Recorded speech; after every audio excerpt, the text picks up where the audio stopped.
he had been paying somebody else to write his emails for a while, and I knew what he was paying that guy. And me and this client have had a long relationship. I would say sometimes we've blurred the lines of like client versus like just like friendship almost. He's been like a mentor to me in some ways. And eventually he was like, "Hey, I'd rather pay you to do the emails."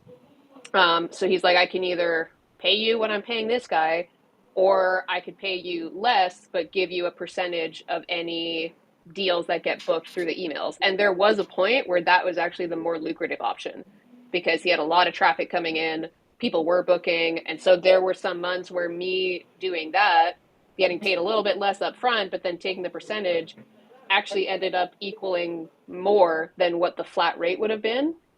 But over time, they've changed their offer a little bit, like traffic's way down.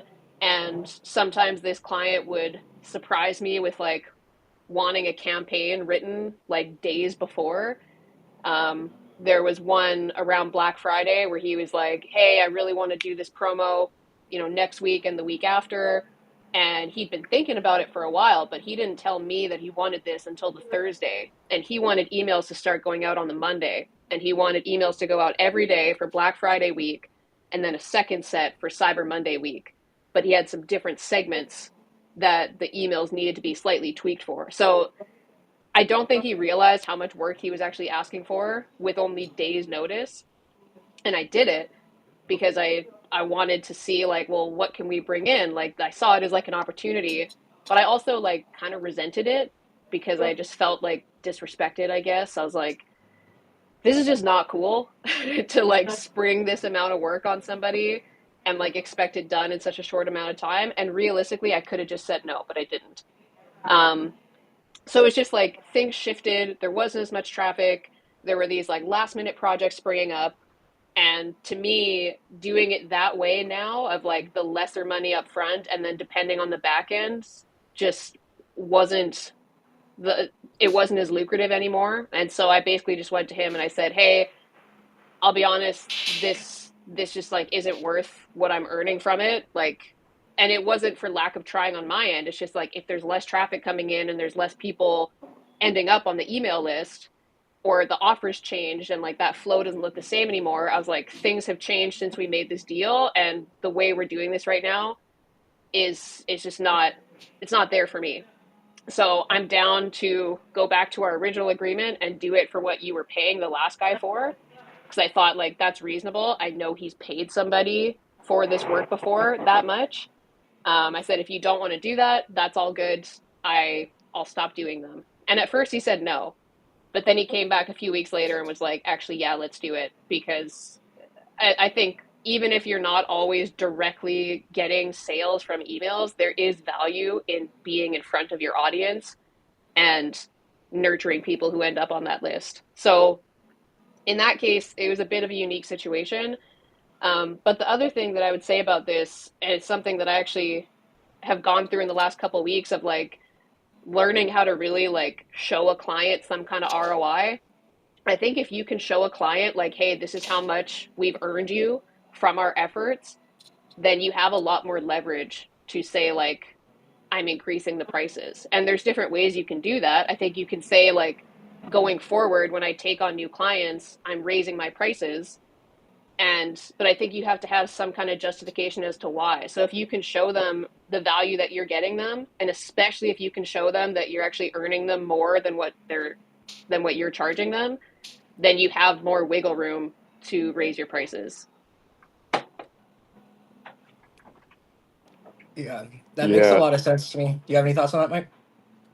Um, yeah, something I was thinking about like earlier is that like a client is never going to they're never going to come to you and say, "Hey, like I feel like I should probably pay you more." Um, like a lot of time they don't really know what what it feels like from your side. They don't know if you're they don't I mean they'll know it, like they might feel like, oh wow, like she or he is doing a really good job, but they will never know like from a product standpoint, like am I paying this person enough or whatever? Like, unless maybe they have like a lot of experience with buying that service, like if they've already had like a ghostwriter or something like that, and then they know like, oh, I was paying my last ghostwriter like 3,500, and now I'm paying this person like 2,000.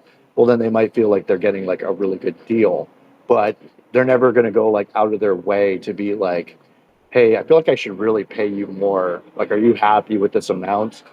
Like, nah, they'll probably be fine with like paying you that lesser amount and having you do a great job because they'll assume that you're satisfied unless you say something, right? So yeah, sometimes you have to take a hard look at like your numbers and sometimes when you do, you might actually realize like, wow, for all that I'm doing, for the energy I'm putting into this, like I'm really not getting enough back.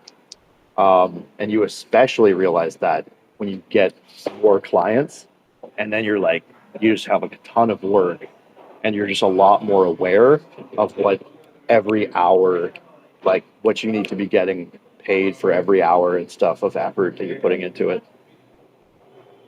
I think it's also interesting. I know that I think Talon does some of that where he'll have like a flat fee and then he'll get a percentage of the back end or sales. I also just wonder like how does that work mechanically? Do they have like access to their CRM or something like that and they're able, or is it like a trust system? Like that also is like kind of like how do you protect yourself if you are doing that? Like kind of like a like you're making money off the commissions that are new. I get that makes sense, but I also wonder mechanically like how people set that up. Yeah, it depends on the client and their offer and what their tracking looks like. I actually talked to Taylin about this and I asked him how he does it. And it's kind of similar to how I do it, but with something like email marketing, it's usually a bit more straightforward because, for example, I have clients who use Go High Level, and Go High Level is pretty robust in terms of like tracking clicks that come in through the emails, and you can set up what's called like a trigger link so you can see like when somebody actually clicks from an email and books. And there's like a tag that will get attributed when somebody actually books through the email. So we have that set up for all the different social platforms. So at the end of every month, I can go in and I can look at, okay, how many people were tagged with booked through Instagram, and then did those people actually buy? And this kind of goes back to what I was getting into before of like, I feel like I've relearned this lesson in the last couple of weeks because I did have a client that was like, kind of like questioning if he was seeing the value because he was like, yeah, we're growing my socials and like, yeah, we're posting a lot and they're getting views, but he's like, I really want to see how these efforts are turning into revenue. And so we went back and we did like a huge deep dive and like we're like, okay, let's like prove this to him, but let's also show ourselves that we're doing a really good job here.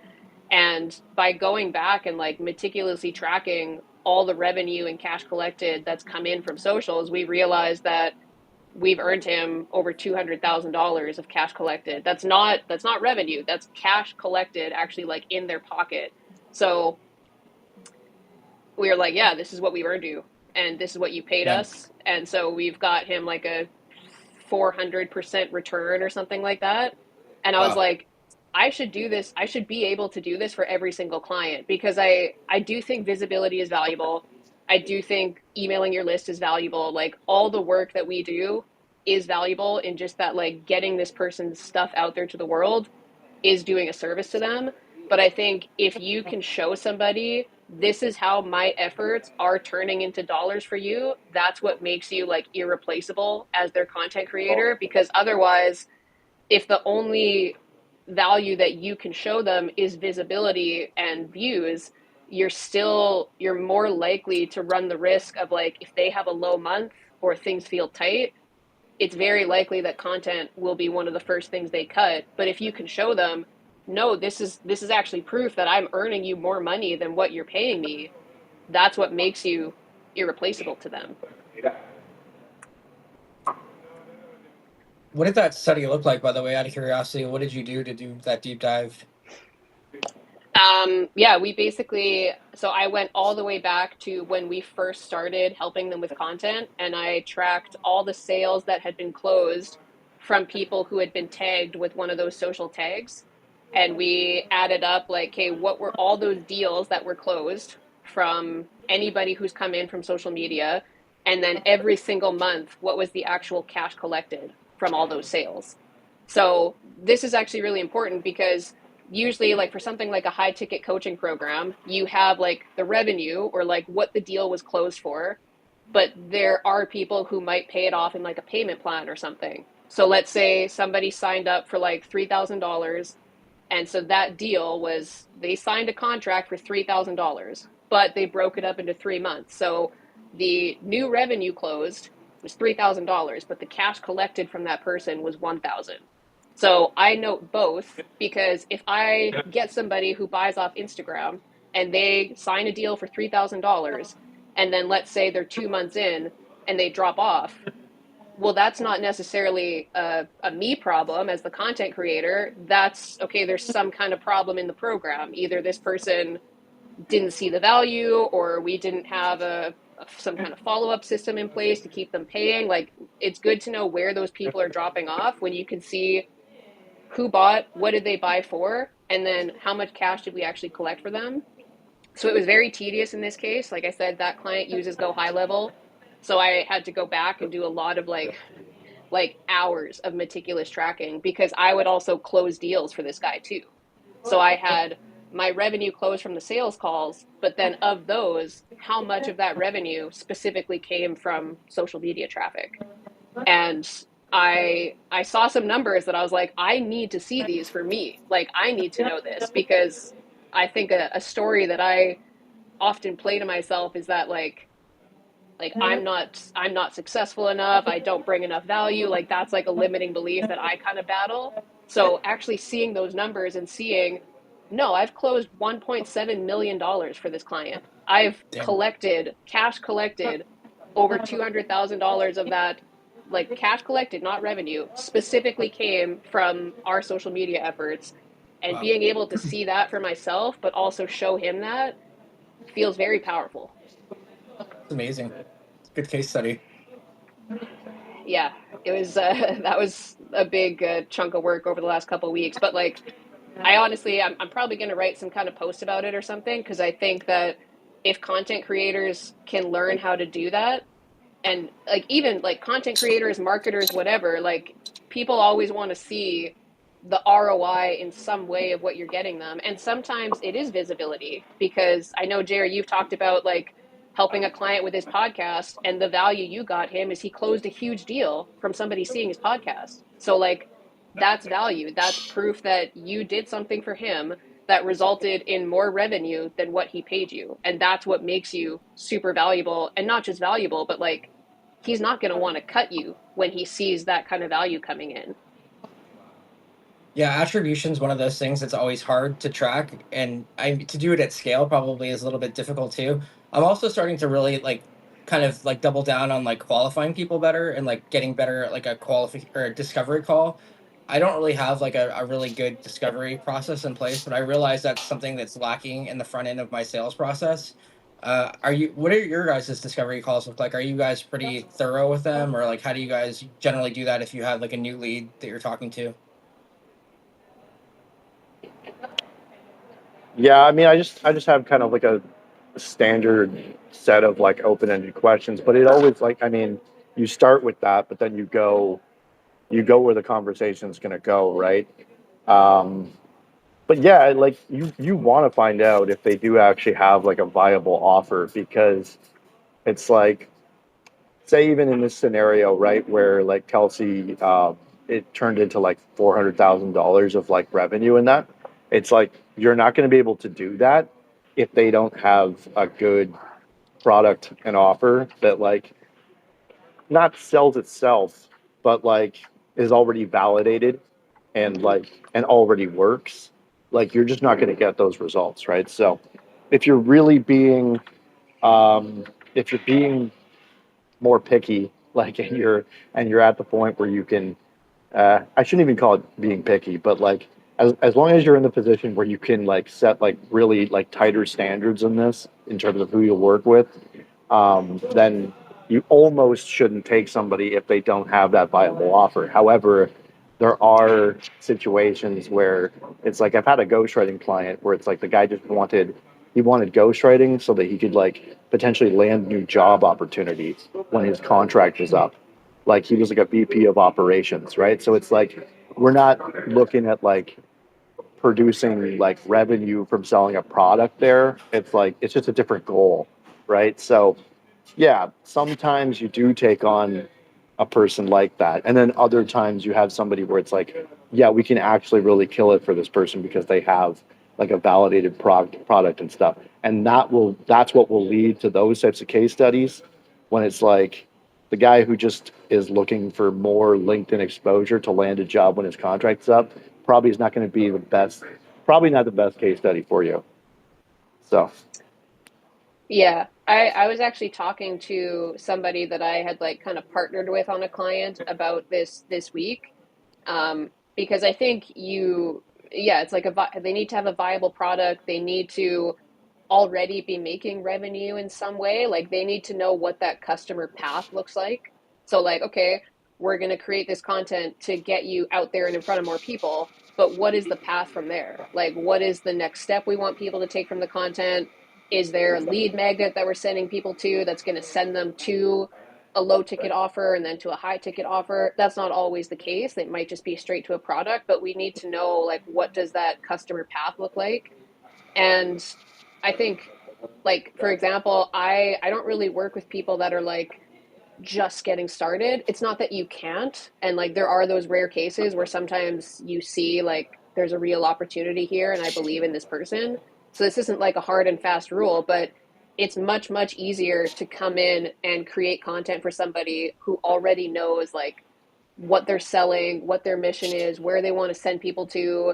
They have a good product that they know, like, when I sell people this, I'm not getting a bunch of like chargebacks and shit. Um, because it's also just kind of thinking ahead for yourself. Like, if you see this client that's like, yeah, I did, $20,000 of deals last month, but behind the curtains, 18,000 of that people charge back or refunded or whatever, then are you really going to be the person who comes in and saves that client? It might just end up being a headache for you. And yeah, you might get like a couple months out of work from them, but honestly, I really want clients that I'm like, I see a path here. I see potential. Like I see how we could grow together. And those clients are typically people that already know what they're selling. They really believe in what they're doing and they sell a quality product or service that gets good reviews and people like it. Um, so yeah, that's what I would say about that. Yeah, that makes a lot of sense. It's interesting that you guys say that too, because I think Mike's brought this up on past calls where I don't know, you're not going to hire a ghostwriter unless you're making like $20,000 a month in revenue, and who really knows what the profit margin is on like kind of what you were saying on back that because people could be spending a lot of money, we don't know what's really going in and out or whatever. So that's the other thing that is kind of a little bit clueless, but I agree it's probably a good idea to like really look at what they're doing and to see if how long they've been in business, like how they show up. Do they show up consistently, or are they like kind of like sporadic with the way they're showing up? And then I guess just figuring out ways of like tracking that information. I don't know, like maybe getting access to their CRM if they let you potentially to see if like you could see like if revenue is growing or not. But yeah, that's a bit of a complex situation for sure. I think the tracking can look a little bit different. Like, obviously, the most helpful thing is that you take on a client who already is doing their own tracking of some sort. But I remember talking to Taylin about this because, like I said, my client has a CRM system that I've learned how to track with. But I remember Taylin saying that his tracking, he basically would get access to that client's Stripe account as like a viewer, because I think you can give people different levels of access. So he'd be able to see like sales that the client was bringing in, but then they would set up specific like UTM links for the different socials, so they can track like the clicks and stuff coming in on their end, and then I guess they had a way of correlating it. I think when you do deals like that for content creation, where you are doing some kind of back end percentage, it does make it a little bit more of a no brainer for the client because you're basically saying like, I'm willing to work for the revenue I bring you or what you pay me, as opposed to like, this is my flat fee regardless of what results we get you. I just think it's generally more appealing for the client. But even Taylin said like he doesn't do that with all clients because not all clients, it doesn't always seem like it's a good partnership both ways to do it that way. And it is a partnership, right? Like you don't work for your clients, you work with them. Yeah. Um, yeah, when you're like looking at their CRM and all this stuff, like this that really strikes me as something that's like a lot closer to an actual partnership. And it's like even that in itself, um, it's like whether you're getting paid like say an extra commission for that or like you obviously you'll have a base as well. It's like even just like looking into their CRM, even just looking into their Stripe account, um, it is a new set of like it's a new set of tasks. But beyond the task, it's a different type of role that you're doing there, and it's something like way closer to a partnership, and that like that has to also reflect for you as well, because you're not just their like you're not just even their ghostwriter at that point. It's more like you're like their full stack, kind of something closer to like a full stack marketer, I think. There's something nice about like if it's tracked properly about having part of the upside though is actually pretty nice if like it's actually working and like you're getting them business and they know they're getting business. It seems like Kelsey's point earlier that it'd be more sustainable long term because it's like kind of like, all right, I've got you X amount more business and this is my fees or whatever. And then you're also just kind of getting a part of that back end, which is really, I think that's really interesting that those deals are being structured that way now. I mean, there's something to be said about that for sure, to be like, look into that instead of that flat fee, you pay me this fee. And it seems like it's people are more likely to churn maybe if it's like a flat fee model if there's no real connection between the ROI and like what they're getting.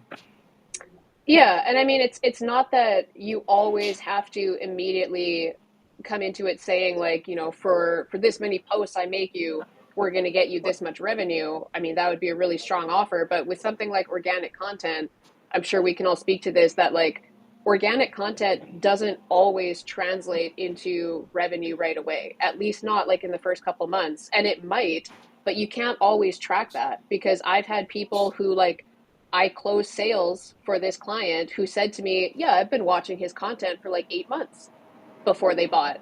But tracking wise, because they didn't opt in through YouTube, for example, like they said they'd been watching his YouTube videos for months. But the way they actually bought was then one day they went and searched his company on Google and opted in like that. So when you're looking at the tracking, according to the tracking, this guy came from a Google search, but he's telling me on the call, I've been watching his content for months. So there's always a little bit of that kind of ambiguity with organic content. You can't always directly track every sale. And I think that's a good expectation to set with a client is like, we're not always going to see every single sale that comes in from social content, but the kind of more, I think, accurate way to see social content, similar to like emailing your list, is like we're nurturing people. Like some people might need to see 20 of your posts before they feel like they trust you enough to buy. And even then, they might not buy directly through that social platform. So I think that's really important to set that expectation. And I think like with an offer like yours, Mike, where you have a guarantee of getting them a certain amount of followers every month, for some people, that is the value they're looking for. Because for somebody who, let's say, maybe they are a VP in a corporate role, but they're thinking ahead and they're like, I know that I kind of want to build my personal brand because eventually I'd like to go off on my own. So for him, he might not be looking for direct sales right now. I mean, that'd be great, but maybe for him, he's like, I want to build up my brand. I want to show that I have some authority. So for him, Yeah. seeing 1,000 new followers every month is the value that you're getting him. And that's enough of a result for him to be like, okay, this is working because this is what we were on the same page about what I was signing up for. But I think even with clients like that, obviously, I think clients get really excited when they see their account going up every month because they see progress, they see it working. But even with clients like that, I still have it in the back of my mind that, like, okay, at some point, though, at some point in the future, we're going to probably need to say what's next. Like, what do we want to do Yeah. with this following? How do we want to translate this into a bottom line for your business? And maybe I just look at it through a marketing lens because when I got started in online business, I was like a marketer. And in marketing, when a business hires you to handle their marketing, they are always thinking about that. They're like, if you cannot show me how you're earning me more than I'm paying you, then this probably is a means to an end. So I always kind of have that in the back of my mind, even with content clients. It's a good Yeah. way to think. So like yeah, a couple things about that too. It's like because you'll see people, right? A lot of the time, the guarantee offers that you see are like, I'll there's all those like the lead gen guys where it's like I'll get you 15 high quality appointments like every month guaranteed, or you don't pay or whatever. Like I got like 1,000 of those kids in my Twitter request folder, right?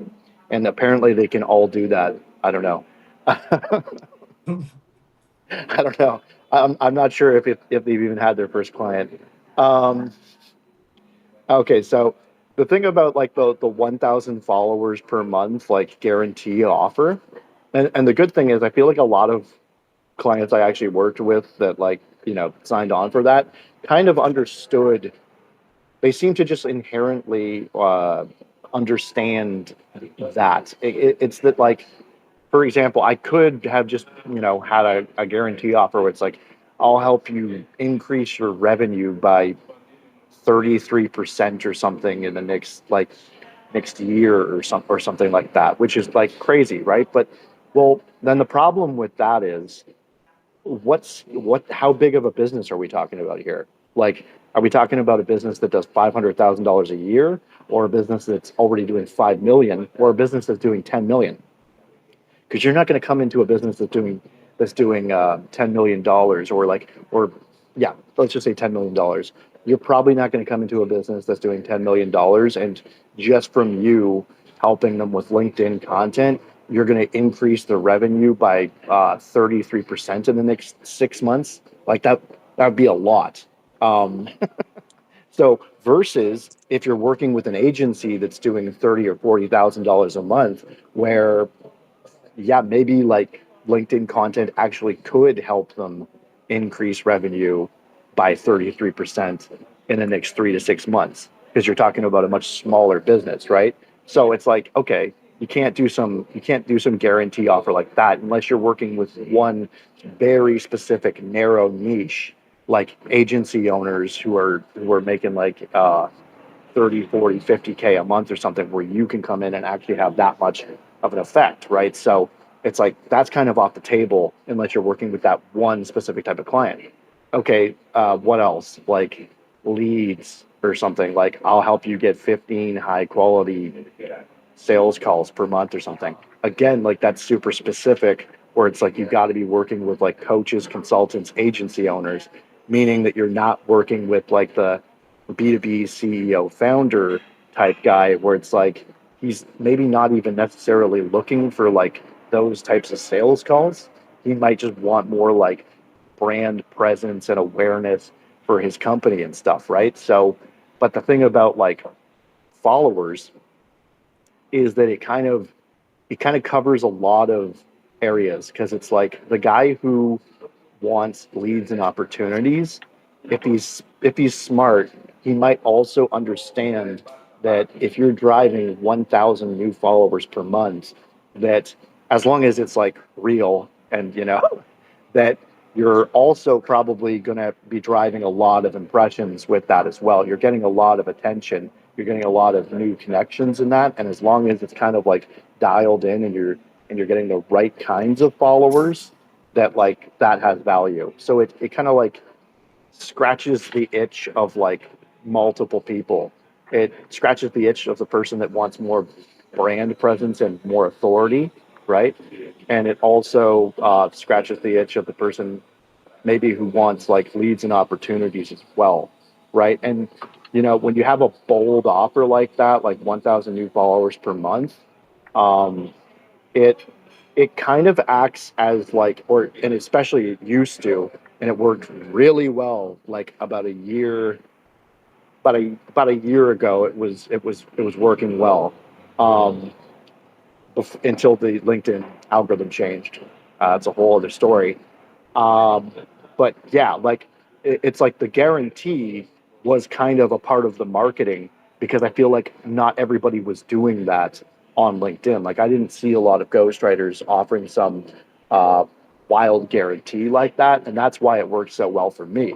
Now, to come back to something else, setting expectations with clients, you you'd think that when you say something to a client like, "Oh, it's going to take probably like 3 months or something before we'll start seeing results." Like that could sound as if it's just like, or and 3 months is like really that's really low. Let's go with something more realistic, like 6 months or something like that. And then like even more realistic would actually be like a year. Um, that would sound it could sound as if you're just trying to like lock the person into a retainer for 6 months. But I thought about this in a different way a little while back there when I was kind of wrapping my head around why it actually makes sense to put clients maybe into a longer retainer and just be a lot more honest about what it really takes to like get things going so that you actually will be generating more leads and opportunities. And it's like I thought about myself and my own journey on LinkedIn. And it's like I swear to God, for the first 6 months, I don't think I really got like I don't think I got any really high quality leads in that first 6 months. Like maybe around that fourth or fifth month, I had a girl who booked a call, and it was one of these where it was like she wanted more LinkedIn presence for like job opportunities. Like so, probably not going to be a good client. And she didn't become a client, right? Because it was like, and then I probably quoted her like $2,500 or something like this, and it's like, oh, okay, that's way out of my budget, right? Um, so yeah, like if we look at my own journey, it took about 5 or 6 months before I got like any like high quality inbound leads, and then it where the change really happened was around the year mark, right? And then where the it got even better was like the year and a half mark. And then by like the year and a half or 2 year mark, I put out a post that generated 40 plus inbound leads. So it's like, why are we telling clients that, oh yeah, you'll have like inbound leads and opportunities and stuff maybe around the third month, when it's not really realistic, when it's like your own on your own journey it took about a year before things really started going, right? And if you're just more honest about that, like it'll probably lead to a better relationship where they'll understand from the beginning, okay, it's going to take some time, right? So yeah. I love the idea of guarantees, but they also kind of scare the shit out of me because like the 1,000 follower things, like how do you know like every person's different. So it seems like maybe some people you're like, oh, I guarantee I can get it for this person because they show up, they have interesting stories. But what if you work with someone that's like not uh, inherently interesting and doesn't want have a personality and like you have and they micromanage everything. So how do you prevent like your own like risk and chargebacks in these situations?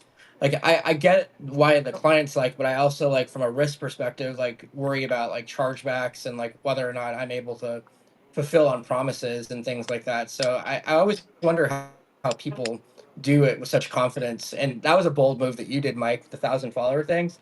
I mean, I don't think I don't think I could even do that offer. So like I think that that's pretty impressive that you were even able to pull that off. But I'm just wondering how you guys think about that. Like how do you think about the risk of that, and do you think about the chargebacks and things like that, and like a nightmare of like refunds and whatnot? Honestly, I have two thoughts on this. I think this might be a little bit controversial, but honestly, in my sales experience, you usually can get a sense in the first call you have with somebody, and like if you're spending like an hour with them, you can get a sense for, is this person the kind of person who's a chargeback kind of person, or like an I want a refund kind of person. And that's not to pass the buck off the content creator, because if I promise you a result and I don't deliver, you have the right to charge back 100%. And I honestly hope that I never work with a client who I run into that with, because I always try to set those expectations and be more than fair to people. And like we all learned from Dakota Robertson, and he taught that like the strongest way to build an offer is to have some kind of guarantee to remove that feeling of risk off of them. And it makes you really have to own your offer as the creator to say, like, this is what I'm telling you I will deliver. And if I do not deliver that, I will give you the money back. So you got to be willing to hold to that. But I think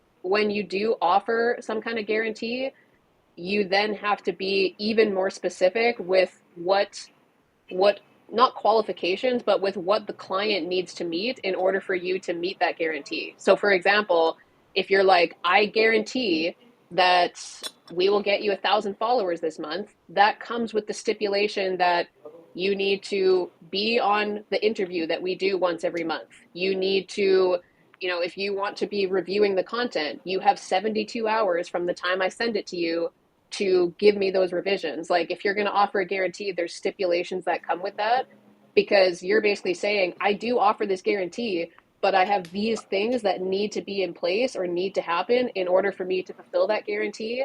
And I'm going to ask as little of the client as possible, but there are things that you're going to need to bring to the table for me to be able to fulfill this guarantee. And if you are not bringing them, then the guarantee is void. And I think it goes back to like setting those expectations on the first call, but also you can get a sense on that first call if somebody is an asshole. And like for example, I just put out the interview that I did with Aldous and Taylin, and Taylin told a story on that interview where he met with this client who was very successful, but he kind of had a bit of like a condescending air to him, and he was talking to Taylin as like, why should I hire you? And like Taylin described it as he almost had like a dance monkey dance kind of tonality of like, well, show me it then. Like, prove to me that you're worthy of me hiring you. And Taylin was like, I'm not a monkey that's gonna dance for you, man. Like, I don't need you as a client. And not that he doesn't stand by the work he does. I think we all know that. But you can tell on that first call if this client is like condescending, and if he's gonna be somebody that's like, fuck this, charge back. It's pretty rare that those people like surprise you out of left field. You usually see it coming. Oh God, I got so many things I could say right now. This is great. Okay, so number one, I've never had a chargeback in like 10 years of being in the agency space, close to 10 years. Okay, so that's number one. But I actually fully agree that a big part of that is actually the ability to read people. And like one thing about me, I'm very good at reading people. Like, yeah, like I don't know how I'm able to do it, but I'm always able to, like, I just have a good gut instinct of what people are like very soon in the interaction, right? And I've seen it in my own life, whether it's like relationships, like friendships I have, that kind of thing. There's even been some times where like a certain individual, I will have a feeling about like the type of person that they are, and I might even say to myself, I don't like this about this person. But if I ignore it and I give them like I'll give them the benefit of the doubt and stuff, right? I can think of a situation where when I initially met a guy, I was like, something I don't like about that guy. But we actually became friends because I decided to kind of like look past it, and we did become friends. But then like later on, it his that initial thing that I did notice about him did come up again, and he did end up kind of being a bit of a weird guy down the road. Um, so yeah, like probably a big part of how I've been able to avoid any chargeback situation is just not working with the people who are like that asshole type that would actually do that. Because here's the thing, I'm not saying that uh, doing a chargeback that there isn't a right time to do that. If somebody like actually did kind of screw you over, didn't do the work, promised something outrageous and then didn't deliver on it, I'd say that yeah, you do have the right to charge back. But it's like if it's a situation where the person like really did put in a lot of effort, they really did try for you, and they did get you some sort of a result, like I think that a chargeback is kind it does become an asshole move if the person did like um, put the effort in, and it's like think about some guarantee situation where it's like we'll get you 10 leads per month or something like this, but the person got them like nine. And it's like, oh well, you only got me nine, chargeback. Like that would be a dick move, right? So avoiding working with the assholes and the condescending people, yeah, has definitely been a strength. We have a question from John the Wordsmith. He asked, Mike, is your ability to read people, was that innate or something that you've learned along the way? I want to say like it's kind of an innate and kind of instinct, but it's also something that I think you developed with working with more people. Like I'm sure that with you guys as well, after doing more and more sales calls and just interacting with more and more people, you get a better feel for what you're looking for in an ideal client and all that, right? Um, yeah, Yeah, like I've spoken with some other ghostwriters too, like even in the community, and they've told me about some sales calls that they've had with people, and it's like, wow, dude, like that guy was so disrespectful to you there, right? Like, and I'm like, I just feel like that type of like that type of, I almost said interview there because some of them they feel more like interviews. I'm like, I feel like that kind of sales call just never happens with me anymore. Like I don't even make it to the point where I get on with a prospect that's like that. Mm-hmm. I had one actually interesting, or that happened this like last week or two, like where a CRO and a like some sort of like professional ex player like hit me up for a podcast, but they immediately talked about like not having a budget for it and then only wanting help with like these initial first things. It wasn't like kind of like recurring type thing. And I had something come up and I had to reschedule. And then the CRO, the one that knew me and the one that like reached out originally, basically like I sent them an email saying, hey, like let's reconnect, gave him my calendar.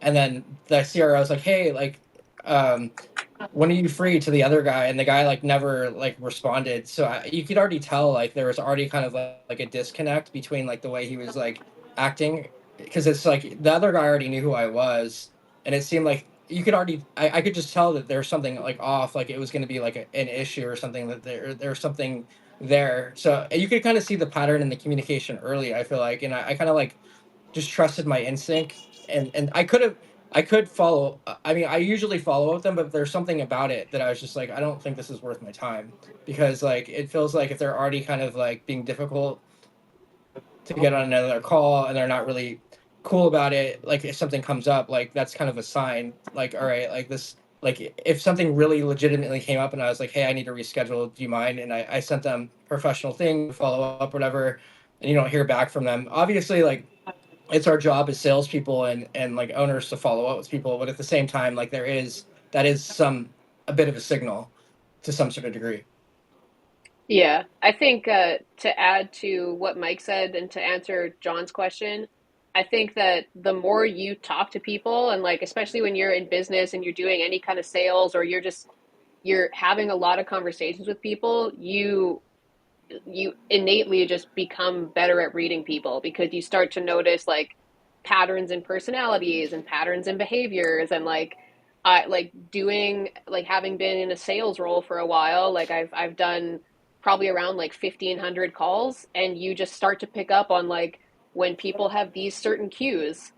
I typically know how that call is going to go, and like it is something to be conscious of because you don't want to just inherently paint people with the same brush and assume like, oh, you're, based on these traits you're going to fall in this bucket of types of people. That's not always the case, but you absolutely get better at reading people the more people you expose yourself to and the more you put yourself out there. um, but also kind of building on something you said, Mike, it's like the more calls you get on with people, the more clear you get about what you're looking for, and like red flags that you now recognize as red flags that you didn't recognize as red flags like 1 or 2 years ago. And like I actually have gotten a little bit clearer on this in the last couple of weeks, just in terms of like who I'm really looking for like my interview offer, because up until recently I've really been talking with like solopreneurs. Like sometimes people who are like creators and like they might already have a big following sometimes, but mostly just like solopreneurs. And I've had a realization in the last couple of weeks that I'm like, I think I need to move away from that a little bit. Because number one, I mean, if I'm like interviewing somebody who, let's say, is a solopreneur and they're a creator and they've done well, or like they have a following, I might still want to interview them because I'm like, I see a cool story here and I see something that I could learn that I could pass on to inspired idiots, and there's still value in that. But the likelihood that I'm going to maybe work with that person as a client is a lot less if they are a solopreneur. Whereas I'm realizing now, I think what's actually a smarter angle for me is to go for like startups who like they're a small team, they have a mission. Like I've started doing some research recently into like startups across North America who like are doing really cool work and don't really have a social presence super built out yet. Like they might have an Instagram page, the founder might be on LinkedIn, but people who already kind of have a team in place, and especially like when startups, like for example, I've been talking with this one that they're basically trying to like revamp the way North America handles recycling. Because I don't know if you guys know anything about this, but in North America, our recycling is a fucking joke. I can't speak for everywhere, but like especially up here in Canada, probably only about 14% of recyclable materials actually get recycled. And even the ones that do, it's just like a terrible practice that like people think they're doing good when they recycle something and they don't realize how much of that still ends up going to a landfill. So immediately I was like, oh, I'm interested in what this company's doing. And I check them out and I see, okay, they're a startup. They posted on their website that they've like gotten a bunch of money from funding to like, fund the initiative. They have a small team. Yeah, they have an Instagram page, the founder's on LinkedIn, but they don't really have a ton of social presence. And I'm like, this seems like a founder who probably hasn't been interviewed about what they're doing. And it's also more likely that this is a company that would invest in a service like mine. So once I started looking at companies like that, I was like, I think this actually makes sense for me, for people who could turn into potential clients, as opposed to solopreneurs. Even if they are doing well, I just think that I'm realizing that those solopreneurs are less likely, at least that's what the pattern has shown me, they're less likely to invest in a content creation service ongoing. Again, that's not a hard and fast thing, but I've kind of realized like I need to make a little bit of a pivot in who I'm prospecting. Is that mostly a budget thing, or? I think so. I mean, the other thing too is like some of the people that I've interviewed already have like pretty established social followings, and if somebody's already like creating their own content, there might be those people out there that are still interested in being interviewed. But if somebody's already pumping out their own content, I think it's less likely that they're gonna invest in an interview service like mine where we do it ongoing, because like they're already creating their own content. So I think what makes more sense to me is to go for these companies that are like, they have a mission that they're really passionate about. There's a cool story there, and they're not already pumping out a lot of content, because then they're going to see the value in getting somebody to help them with it, as opposed to somebody who's already doing it themselves. But yeah, a couple of the conversations that I've had recently with solopreneurs, it has been around budget, because they're usually a team of one or a very small team. um, there could be another objection there that I just haven't unveiled, but I'm finding with the solopreneurs, budget is more of a thing. Yeah. Yeah. Yeah. Well, with that particular so they have like a product or service that solves that problem with the Canadian recycling thing. Yeah, they're basically, I can't even explain it succinctly on this call. I'm still kind of learning about it, but it's just like a new process for recycling materials. Because right now, what we very much rely on is for people to like put their recyclables in a bin, and then there's usually some kind of waste collection service that then takes it to a recycling sorting facility, at least here. But here where I live in Manitoba, I actually worked in local government at one point, and so I saw like the inside of some of these like municipal services, and I learned that like the stat at the time was that 14% of recycled materials get recycled, and it's Yeah. because of stupid things like people don't like rinse out their containers before they put them in the recycling bin. So if a container gets sorted and it's not rinsed out, here they just throw it in the bin. So it's things like that that like the system that we're relying on doesn't really work, and these guys are basically looking to change that to make recycled materials actually get recycled and make it way easier so you're not depending on the consumer to take the responsibility because they just won't. I think it's Yeah. smart that you're thinking about just like I guess if whether or not they can afford it. Like maybe exited founder would be something good to search for on LinkedIn because if they've exited, they probably have some sort of money, or like a Series A, Series B startup or something like that because that they have some sort of investment. So like having like signals, essentially that this person or this company might have money because I could see that like with solopreneurs, a lot of them are probably just small operators that probably can't afford an extra $1,000, $2,000, $3,000 a month service, unless they're like really killing it. I would probably say that's probably like this, like maybe the top 1% of that filled. So yeah, I've been trying to do that too, just trying to like make sure that when I'm reaching out and prospecting to people that I'm thinking ahead of time whether or not this person will have enough cash to actually afford a service like what we're doing. Yeah, that whole exited founder thing.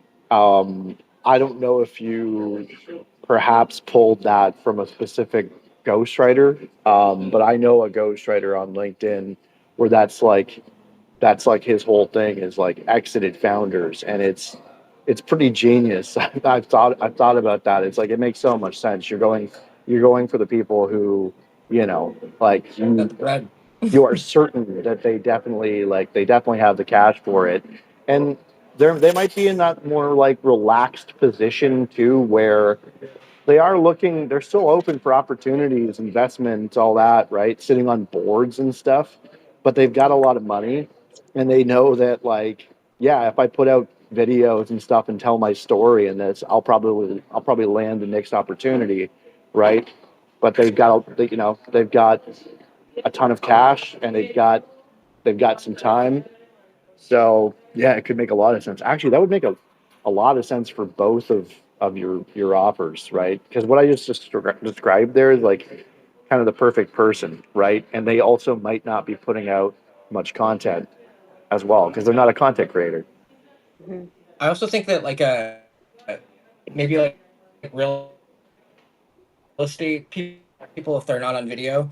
I don't know, maybe if like you're in an area like Newport Beach or something and you have like you're killing it in real estate but you don't have any like video presence, like could be also and there's a ton of these people, like real estate people or real estate funds or real estate developers, people that raise money and then go develop like land and put apartments on the land, things like that. There's like all sorts of I think real estate has a lot of opportunity too, but I'm always thinking about that too because like who do you prospecting is so and it takes so much time that it's like I don't want to waste like an hour like going after people if they're not like the right fit essentially. And I think I told you guys this on a last call, but I also have Claude pushing back on me on like whether or not does this person have like I'll dump like all this information. I'll create a Claude project and then dump in like basically all the information on the person from their headline, their about section, their history, and then basically ask it to push back. Does this person have budget? Does this person have all these different metrics?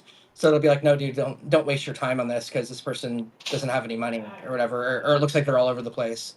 So I think that AI is really good for that to like help like figure out who to reach out to as well. So that's part of my process. It's been baked into at the moment.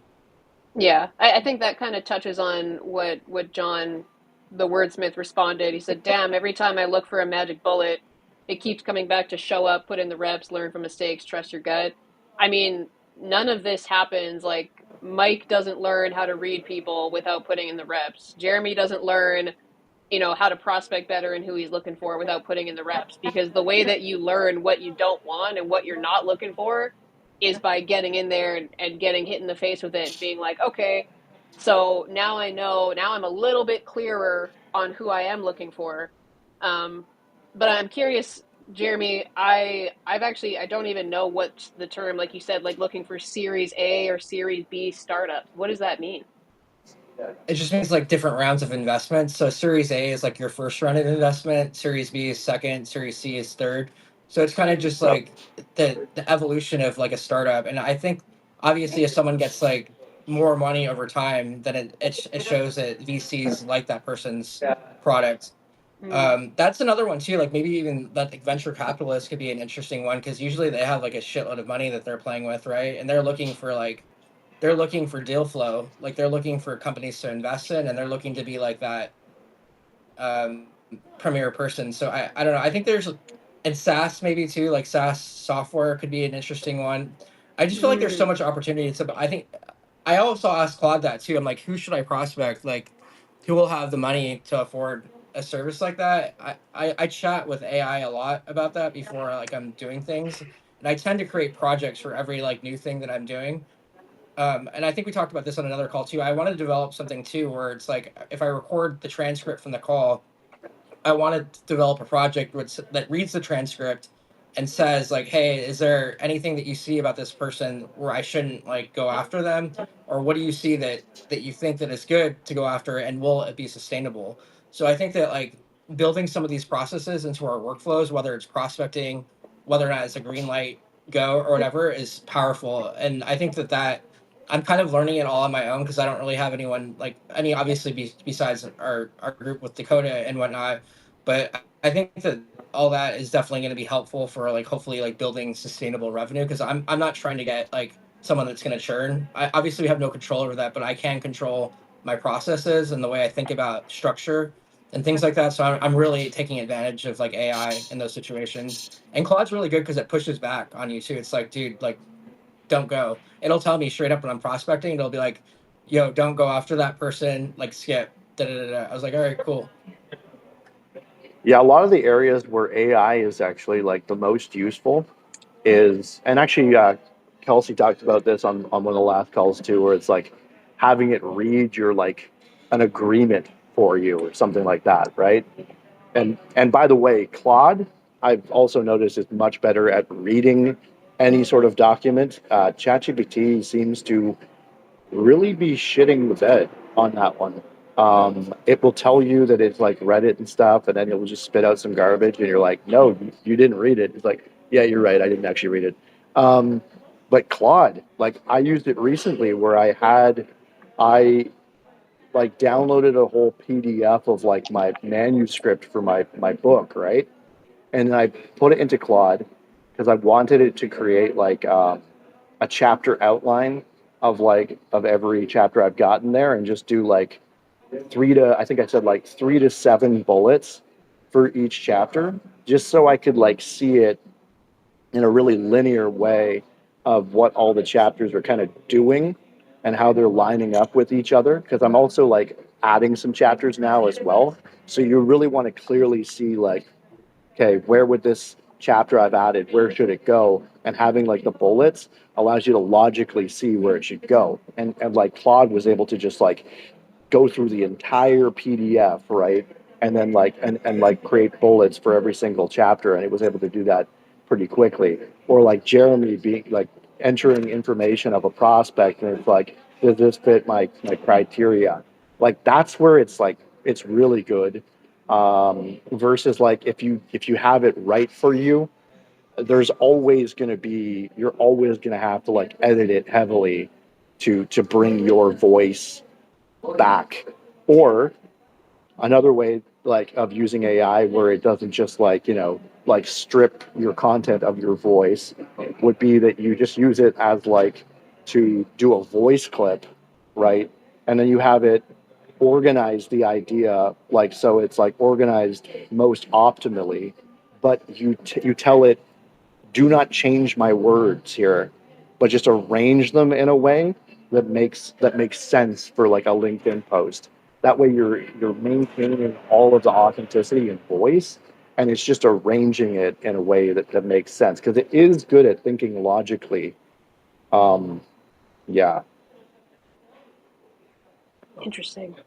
This this last 10 minutes has given me good food for thought of like different people who might be a good avatar for me to reach out to. I didn't even know what like Series A, Series B, Series C startups meant, but that makes sense. And then the venture capitalist thing makes sense too, because if I decided to start, helping startups with this who like have a good story to tell, they've gotten investments, they want to put their mission out there, but then you also build some relationships with venture capitalists.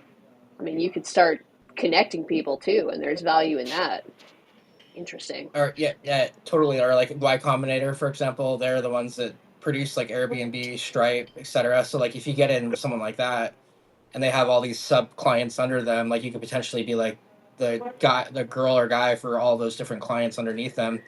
Yeah, it's I don't know. I feel like there's so much opportunity. It's just about like how you spend your time and like what you.